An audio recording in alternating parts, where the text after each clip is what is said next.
I am not those men. I am Salahuddin. Salahuddin. As I look to nature's beauty, dazzled am I, knowing everything calls on you, the Lord Most High. I will give every soul safe conduct to Christian lands. Every soul. The women, the children, the old, and all your knights and soldiers, and your queen. Your king, such as he is, I leave to you, and what God will make of him. No one will be harmed, I swear to God.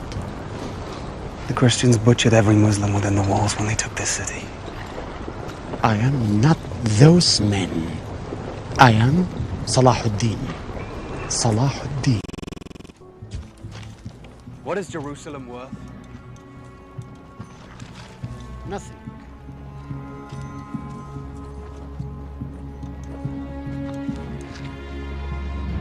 Everything.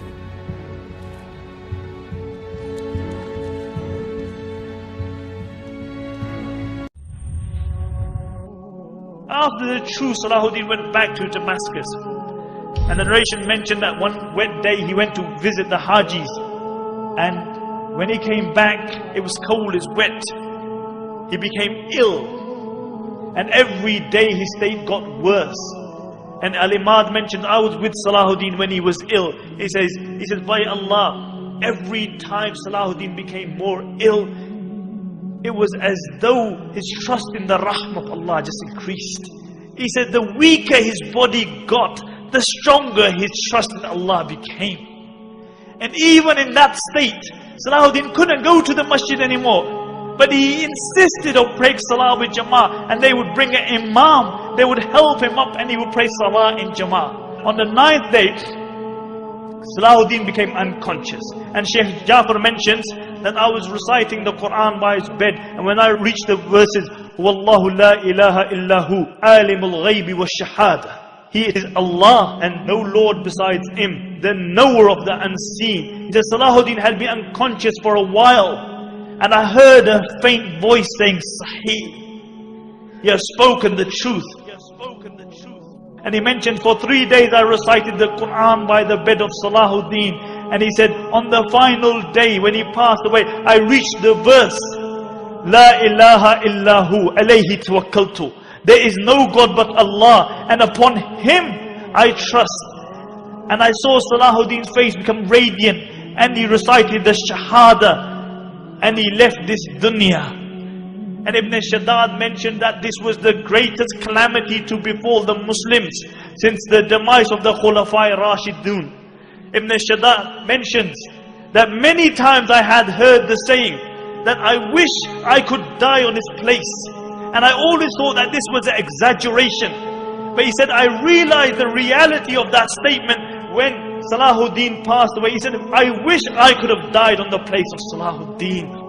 And Abdul Latif, the famous physician, says that he was mourned like a prophet because everybody loved him. The good loved him, the bad loved him, the Muslims loved him, the non-Muslims loved him. Everybody loved Salahuddin. And what did this king leave behind him?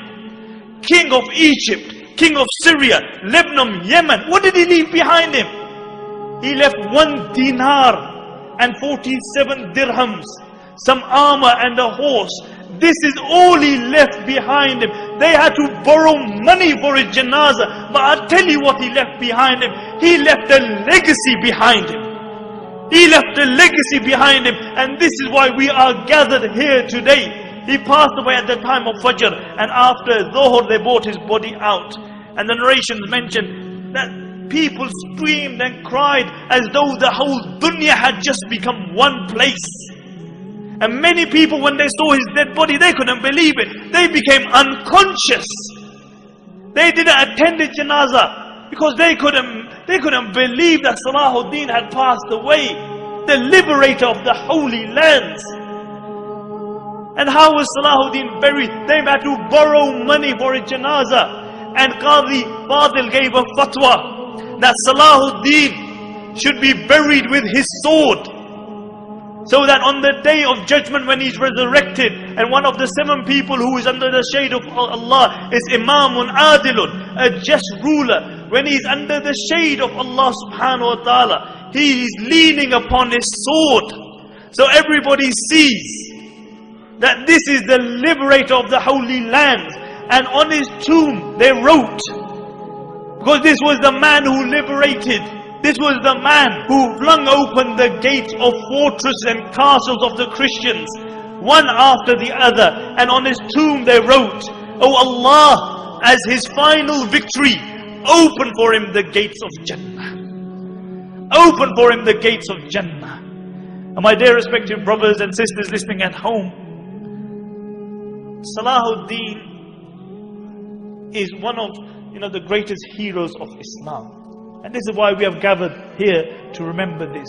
But the problem with many Muslims has become today, or with all Muslims, is that we live off our legacy.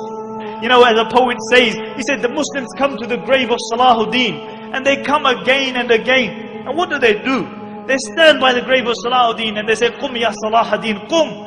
Oh Salahuddin, stand. Stand up, oh Salahuddin. We need you. Can't you see what's happening in Iraq?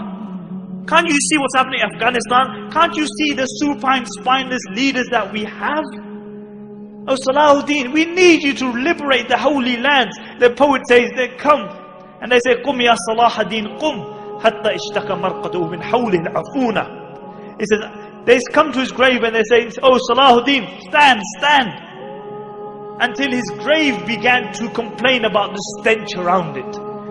And the poet says, "Kam mar'atan fil aami tuqidunahu, kam mar'atan ala al-jidar al-jubni tajlidunahu, ayatlubu al-ahya'u min amwatihim ma'una." He said, how many times in the year are you going to wake Salahuddin up? He said, how many times are you going to whip Salahuddin for your own cowardice? And then he says sarcastically, ayatlubu al-ahya'u min amwatihim ma'una. He said, has it come to this state that the living have started asking their dead for help? The living have started asking their dead for help. Nobody aspires to be a Salahuddin. Nobody tries to be a Umar ibn Khattab or Abu Dhar or Abu Bakr radiallahu anhum or a Khadija or a Fatima. Nobody aspires to be like them. We live off our legacy. We remember these people, but none of us aspire to be like them. We can't be cowardice because we believe in a hereafter. You can't celebrate the life of Salahuddin and Umar ibn Khattab and then be cowardice yourself.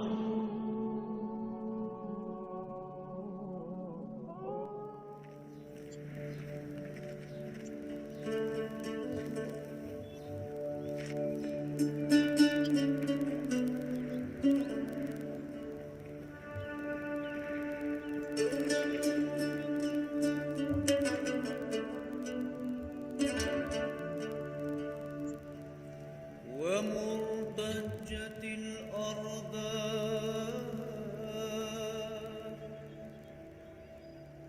أم